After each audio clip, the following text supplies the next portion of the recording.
So a while back, I wrote, a poetry book, and then fast forward to the future, I wrote another poetry book. So my first poetry book was kind of when I was really trying to find myself. So I'm just going to read a poem. It's called Hands of Time, because my book is called Hourglass of Thoughts, Living Hands of Time.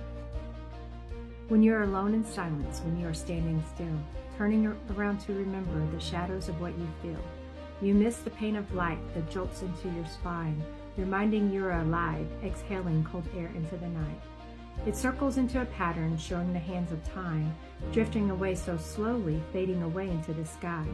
Reaching out to touch it, remembering it tastes sweet, closing your eyes to picture it, no longer on your knees. You are standing in a moment, missing only the past. You turn back around remembering what was perfect could never last. And then fast forward to the future, and then I wrote some other things, and then I wrote God is Real Poetry. And this one,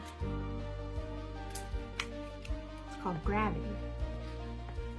There is light inside dark when gravity pulls you away. Into the shadows of nothing is where you start to pray. There is someone there with you, the hurt pulling you towards him. All the pain and suffering is your shadow he wants to mend. You still fight your direction, but the gravity is too immense. You want out of your shadow, but reality is too pretense. You start blending with your shadow, hoping you can hide. He's still there watching you, embracing you cry. When you can no longer hide, when you are tearing apart, you hear him say these words, I am your gravity in the dark. That is when you'll see it, your light inside the dark. The Lord is there with you, pulling you into his arms. So it's when you're going through things, you write differently. swcreativedesigns.com. And then, after that,